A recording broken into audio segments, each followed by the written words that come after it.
Good morning. चला मग रोजच्या कामाला सुरुवात करूया. आपल्याला तर माहिती आहे मी कुकिंगचा जॉब करते, तर मॉर्निंगमध्ये वॉक करत करत छान असं जात आहे तिकडे जिथे मी कुकिंगचा जॉब करते.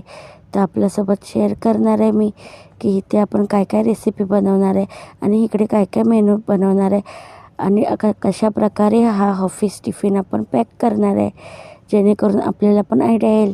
तर इथे मी चहा ठेवली आहे बनवण्यासाठी. चहा छान अशी. त्याच्या अगोदर आपण ब्रेकफास्ट देणार आहे दीदीला. मूग डाळचा चिल्ला किंवा डोसासुद्धा म्हणू शकता. दोन्ही साईडला छान ब्राऊन करून घेणार आहे. चहा आपली रेडी झाली आहे. चहा मी कपात काढून घेतली आहे आणि डोसा थोडा क्रिस्पी करणार आहे. बघू शकता दोन्ही साईडने ब्राऊन झाला आपला डोसा छान असं. तर आता दीदीला देत आहोत ब्रेकफास्टमध्ये चहा, 2 मूगचा डोसा, चटणी असा ब्रेकफास्ट होता. त्याच्यानंतर राईस ठेवला आहे बनवायसाठी. एक साईड बनत आहे आपली चपाती छान अशी. चपाती पण झाली आहे. त्याच्यानंतर मखाना रोस्ट करून घेत आहे स्नॅक्ससाठी. त्याच भांड्यात मी जिरा आलू छान बनवला आहे. आपण जिरा आलू मिक्स करून घेऊया. त्याच्यानंतर मी इथे मसाला वाटून घेतला आहे. टोमॅटो, अद्रक, लसूण, थोडे गरम मसाले, काजू.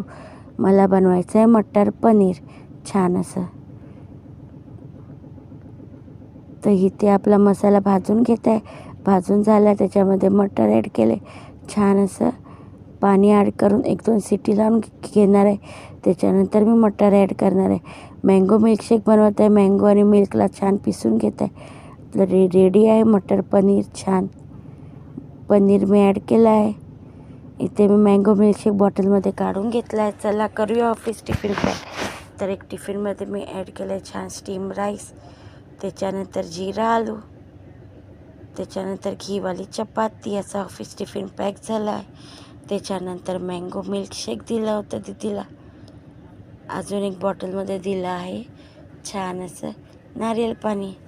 आणि इथे मखाना रोस्ट केला आहे छान. आणि इथे पनीरची भाजी आपली ग्रेव्हीवाली पनीर मटर. असं ऑफिस टिफिन छान व्यवस्थित झाकून वगैरे गॅस वगैरे क्लीन करून जात आहे मी नेक्स्ट जॉबवरती. घरी जाणार त्याच्यानंतर नेक्स्ट जॉबवरती. तर माझ्या यूट्यूब चॅनलला लाईक, शेअर, सबस्क्राईब नक्की करा. हां, कमेंटमध्ये सांगा आजची रेसिपी कशी होती आणि आजचा माझा हा ऑफिस टिफिनचा व्हिडिओ कसा होता. आणि मला फॉलो आणि सबस्क्राईब केल्याबद्दल थँक्यू.